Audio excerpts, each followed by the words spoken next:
हम लोग फोड़ रहे थे यहाँ पे, अब भूकंप आ रहा था यहाँ। फोन किया अमेरिका को कि बकलोलवा आंधी उंधी ना उठ लो, फोड़ दिया वो परमाणु बम।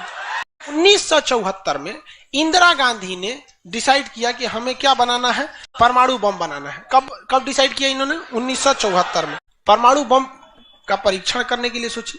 लेकिन 1974 में हम लोग उतना डेवलप नहीं थे।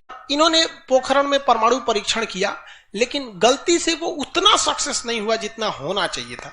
उस परीक्षण का जो नाम था, उसका नाम था स्माइलिंग बुद्धा। क्या नाम था? स्माइलिंग बुद्धा।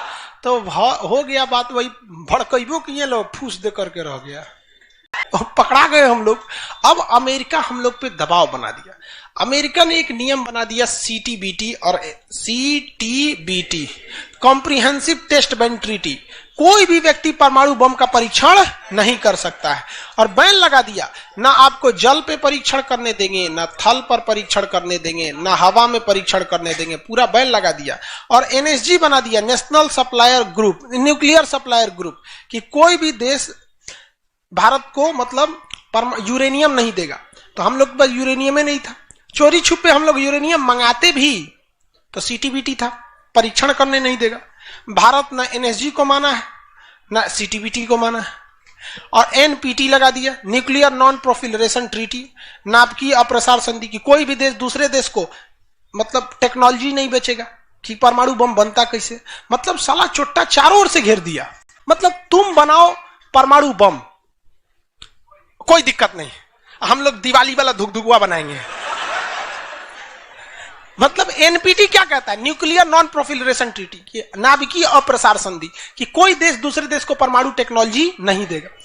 NSG, कोई देश मतलब बिना परमिशन, NSG के बिना मीटिंग के मतलब यूरेनियम सप्लाई नहीं करेगा, और यूरेनियम उसी को सप्लाई करेगा जिसने CTBT पर साइन किया कि हम परमाणु बम का परीक्षण नहीं करेंगे।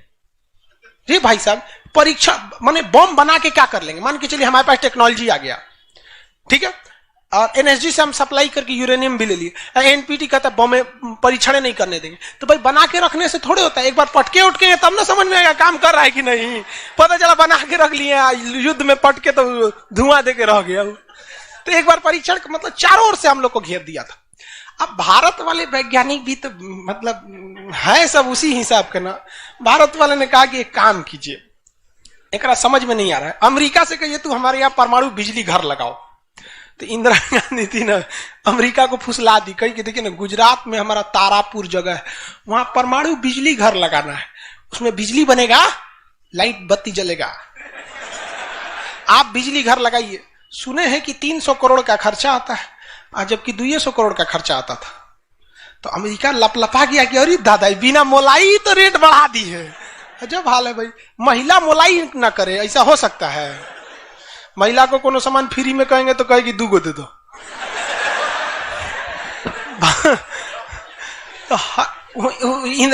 अमेरिका ने सहयोग कर दिया, हाँ हाँ हम पूरा परमाणु बिजली घर बना देंगे, बिजली बनेगा, आपके यहाँ भुक भुक लाइट जलेगा एकदम। तारापुर में 1972 में बिजली घर लगा दिया। अब बिजली घर चलेगा कैसे?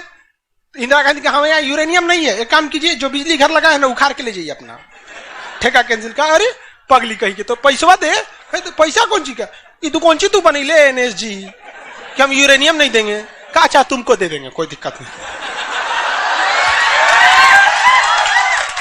अब वो यूरेनियम लिया था हमें बिजली घर में भड़काने के लिए। अरे भैया तू ले आओ ना, हम लोग ने डिसाइड करेंगे इसको भड़काना किधर है। इधर आया 1972 में तारापुर में, उधर तैयारी चल रही थी 1974 में। हम लोग ने उसमें से निकाल के इसमें भड़का दिया। बाद में पता चला गलती हो गया, अमेरिका होशियार निकला, जो यूरेनियम बिजली घर में लगता है वो 20% इनरीच रहता है, अब परमाणु बम में 80% इनरीच चाहिए होता है। हमसे गलती हो गया, ससुरा जातो गया भातो ना मिला, भड़काइयो दिए, बदनामो हो गए लोग, और सब सतर्क हो गया, सब हरक गया, सब देहात में बोला जाता है ना, हरक गया सब। ले भाई हम लोग को पता नहीं था, जब हम लोग कच्चे मसाला पे भड़का दिए थे लोग। अब क्या हो, सब 75 को नियम लगा दिया, हम लोग को कोई देता ही नहीं था। तो बस अब भारत में वैज्ञानिक, इंदिरा गांधी ने प्रोग्राम को कैंसिल नहीं किया, कहा कि बनाइए। अब भारत में धीरे धीरे आगे गए, एक से एक वैज्ञानिक मिल गए सब। उसमें एक चिदम्बरम थे, बहुत मशहूर वैज्ञानिक, और उसके बाद मिल गए हमारे APJ अब्दुल कलाम, सोने पे सुहागा। इन्होंने परमाणु बम बनाने की पूरी तैयारी कर ली।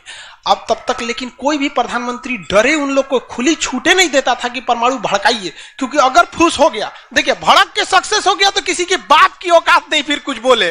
भड़का दीजिए उसको, उसके बाद कौन सी बोलता है, ले आओ रे, ले आओ तो कौन सी है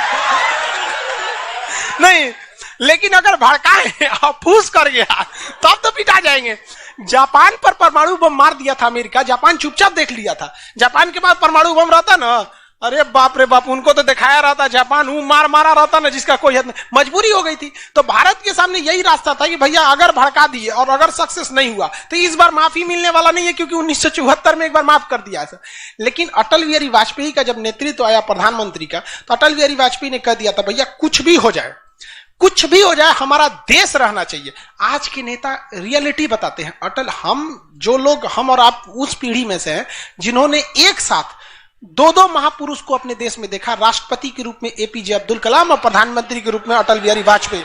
और यह सौभाग्य पृथ्वी पर अब किसी को नहीं मिलने वाला है, क्योंकि ये ऐसे लोग थे जिनका अपना परिवार बाल बच्चा कुछ नहीं, देश ही समझा मतलब देश है यहाँ पे, और कुछ नहीं। यहाँ पे गलवान में चीन घुसा है ना, छोटा अटल बिहारी वाजपेयी रहते तो बता रहे, तो दिखने में बुढ़ा थे अटल बिहारी वाजपेयी। यहाँ पे बड़े बड़े जवान लोग का छक्का छुड़ा देते थे बॉर्डर पे। उन्होंने खुला छूट दिया एपीजे अब्दुल कलाम को, कहा कि आपको हमारे परमिशन की जरूरत ही नहीं है, आपको जो करना है करिए, हमको नहीं, हमको बस परमाणु बम चाहिए, हमारी सरकार रहे चाहे सरकार गिर जाए। और रियलिटी में है, भारत में अटल बिहारी वाजपेयी अगर परमाणु परीक्षण न करते तो भारत पर अमेरिका सैंक्शन नहीं लगाया रहता और अटल बिहारी वाजपेयी की सरकार नहीं गिर जाती। लेकिन अगर वो अपनी सरकार को सोचते तो कोई भी शिक्षक मंच पर खड़ा होकर किसी प्रधानमंत्री का खुलेआम तारीफ नहीं कर सकता, वरना कितने प्रधानमंत्री आए, कितने गए, किसी के लिए शब्द नहीं निकलता है। तो इतिहास हमेशा याद रखिएगा, आपको न्यौछावर करना पड़ेगा। यहाँ पर ऐसे चमचागिरी करने से किसी का नाम लेता आदमी, लेकिन विरोधी भी जिनका नाम लेते हैं ऐसे महापुरुष थे अटल बिहारी वाजपेयी, एपीजे अब्दुल कलाम। कोई है जो गरियाएगा?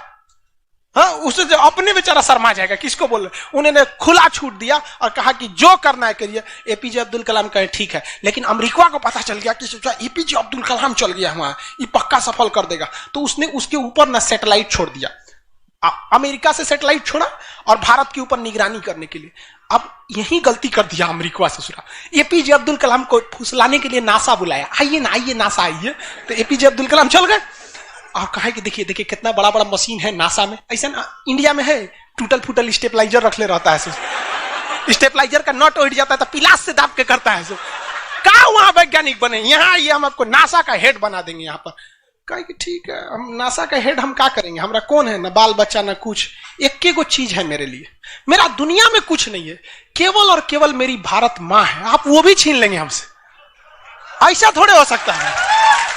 उन्होंने कहा नहीं, और यहीं से थोड़ा उससे गलती हो गया। वहीं पर उन्होंने देख लिया था कि अमेरिका ने भारत के ऊपर क्या लगा रखा है, सैटेलाइट मॉनिटरिंग के लिए, और वहां पे उसने अमेरिका की सबसे बड़ी गलती हो गई। यहां आने के बाद उन्होंने बता दिया, देख भैया हम जो काम कर रहे हैं ना, सारा अमेरिका क्या कर रहा है, सैटेलाइट से देख रहा है। तो सब वैज्ञानिक का असर ले, भड़काने से पहले तैयारी करना पड़ता है 1.5-2 महीना की, अब क्या किया जाए। तो कहे कि देखो भाई, इस अमेरिका के जो सैटेलाइट जाता है ना, दोबारा घूम के आने में ना लगभग 1-1.5 घंटा का गैप हो जाता है, इसी बीच में जो करना है करो। कहा कि 1.5 घंटा में कौन सी करेंगे। तो अटल बिहारी वाजपेयी ने खुला छूट दिया था किसको, एपीजे अब्दुल कलाम। एपीजे अब्दुल कलाम ने कह दिया ना कि एक काम कीजिए, ऐलान कर दीजिए कि यहां मिलिट्री एक्सरसाइज होने जा रहा है, सेना यहां युद्ध अभ्यास करेगी, कैसे युद्ध लिया जाता है, एकदम ओरिजिनल युद्ध का मैदान। अब युद्ध में कहीं घर बन रहा है तो कोई पूछ रहा है काहे लिए बन रहा है, तो इसी पे बम मार के प्रैक्टिस करेंगे। घर नहीं बन रहा था, वो इसलिए बन रहा था कि परमाणु बम कितना खतरनाक होगा। लोगों को लगा कि फौज इस पे मार के देखेगी कितना तबाही मचा रहा है। भाई साहब बकलोल, वो तैयारी अब्दुल कलाम ने करवा रहे थे कि जब फोड़ेंगे तो देखेंगे कि घरवा उधिया रहा है कि नहीं। तो लोगों को लगा हम मिलिट्री एक्सरसाइज कर रही है, सब चीज काम हो गया। लेकिन अमेरिका को कहीं ना कहीं भनक लग गया, क्योंकि हर घर में सतयुग से कलयुग तक साले विभीषण हर जगह मिलते हैं। भारत में कोनो जाके कह दिया वहां पर, तो भनक लग गया। तो अमेरिका ने उस सैटेलाइट की टाइमिंग घटा दी। अब जो घंटों का गैप रहता था वो चंद मिनटों का गैप रह गया, 20-20 मिनट का गैप रहता था। लेकिन इन लोगों ने अपना काम निपटा के रख दिया था। लेकिन समस्या ये थी ना कि सब चीज तो बन के रेडी हो गया, हर चीज रेडी हो गया, लेकिन अगर परमाणु बम फोड़े और फूस दे करके रह गया, समस्या यही थी। भड़क गया तो टेंशन ही नहीं था। तब क्या किया गया, सैटेलाइट हुआ तो रहेगा, तो अटल बिहारी वाजपेयी का पूरा छूट था, एपीजे अब्दुल कलाम को इनको टेंशन ही नहीं था। उन्होंने कह दिया अटल बिहारी वाजपेयी से कि काम करते हैं हम अब आ गया, हम मई में इसका बम फोड़ देंगे कोनो दिन में, 9 तारीख चाहे 11 तारीख कोनो दिन हम फोड़ देंगे। तो कहें कि भाई आपको जो करना है करिए ना, हमको मत बताइए, हमको बस परमाणु बम चाहिए, बाकी अमेरिका कौन चीज करेगा हम देख लेंगे यहाँ पर। तो अटल बिहारी वाजपेयी से खुला छूट मिल गया। अब इन्होंने 9 मई 1998 डेट क्या कर दिया, डिसाइड कर, 2 दिन किया था, एक 9 मई को भी, फिर 11 मई को। पहले 11 मई 1998 शक्ति 98 कोड नाम था। जैसे अमेरिका का सैटेलाइट गुजरा, पूरी तरह से कैलकुलेशन हो गया था कि कैसे कैसे होने वाला है। अमेरिका का सैटेलाइट जैसे गुजरा, तुरंत यहां पे भारत का परमाणु बम को ब्लास्ट किया गया। और जैसे ब्लास्ट हुआ तो जो मिलिट्री एक्सरसाइज कर रही थी उसको तो भेज दिया गया था 2 दिन पहले ही। जो बिल्डिंग विल्डिंग बनाई थी वो खाली पड़ल था, धाए दे गायब हो गया बिल्डिंग, पूरा धुआं धुआं हो गया, पूरा भयानक। अब परमाणु बम क्या हो गया, लगभग सफल हो गया। वैज्ञानिकों को लग गया था सफल हो गया, लेकिन भाई अब ये फोड़े, अभी कैसे पता चल जाएगा सफल हो जाएगा। आप अंदाजे ना बता सकते कि भाई इतना तबाही एक अच्छा ही बम ला सकता है। लेकिन तब तक सैटेलाइट उसका घूम के आ रहा था और पकड़ लेता तब क्या होता, मान के चलिए पकड़ लेता, अब पता चला कि सफल नहीं हुआ, खाली धुआं कर दिया, गड़बड़ हो गया। तुरंत अटल बिहारी वाजपेयी को फोन किए एपीजे अब्दुल कलाम कि तुरंत आप मौसम विभाग को कहिए कि राजस्थान में भयानक तूफान आया है, कोई नहीं जाएगा। अटल बिहारी वाजपेयी ने तुरंत घोषणा करा दी, राजस्थान के लोग अपने घर में रहे, बहुत भयानक तूफान आया है। अब उसका सैटेलाइट आ रहा है तो देख रहा है धुआं धुआं हुआ है, तुरंत मैसेज भेजा नासा में, धुआं हो गया यहाँ पे। काई मतलब धुआं हुआ है, तूफान आया है वहां पे। तूफान आया है, सोचा वहां से चला गया। तब परीक्षण देखा गया, एकदम सक्सेस। अब टेंशन ही नहीं है, एक और फोड़ दो, 2 फोड़ दिया गया, पूरी तरह से सक्सेस हो गया। और ससुरा अमेरिका को अभी तक पता है कि वहां तूफान आया है, अरे वहां दूसरा तूफान आया है। अब भारत में कुछ भी कहिए तो डर तो लगता है, भाई अमेरिका बहुत खतरनाक देश है। आज हम लोग भले शक्तिशाली है, 1998 में हम लोग को पाकिस्तान आगे दिखा देता था, 99 की करगिल वार याद कीजिए। आज हम लोग बहुत आगे निकल गए, लेकिन उस समय बहुत पीछे थे हम लोग। अब डर तो था ही। अब भारत के प्रधानमंत्री सब राष्ट्रपति सुखपुकाइल थे, अमेरिका क्या करेगा ओके पते नहीं। 9 तारीख बीत गया, 10 तारीख बीत गया, पता ही नहीं चला अमेरिका को। अटल बिहारी वाजपेयी अब्दुल कलाम से पूछे कि महाराज तो सोचा कुछ सुखबुगाइए नहीं रहा है, ओकरा पते ना चलल है। एक काम करते हैं, आप धड़ल्ले से फोड़ देते हैं, क्या फायदा है हम। तो फिर 11 मई को 3 और फोड़ दिए, 2 गायब करके। जैसे परमाणु बम निकला धाम से फोड़े, पता ही नहीं चला दूसरा। लेकिन भाई धड़ाधड़ 5 फोड़ दीजिएगा तो पता चल जाएगा कि नहीं पता चल। ये डाउट हो गया पाकिस्तान को, जनते का है। हम लोग फोड़ रहे थे यहाँ पे, अब भूकंप आ रहा था यहाँ। फोन किया अमेरिका को कि बकलवा आंधी उंधी ना उठ लो, फोड़ दिया वो परमाणु बम। अमेरिका ससुरा माथा फोड़ रहा है अपना, कह रहा है कि अब क्या करें हम। यहाँ पे नासा वालन को गरियाया, गिरे चोट्टा कहीं का, तू लोग को सैटेलाइट लगाओ, आई लगाओ। वहां पे कौन चीज देख रहा था लोग वहां पे, कि हम तो बोलबे किए थे कि उधर दुका उठाया था, अपने ना बोल रहे थे कि आंधी उठल है वहां पे।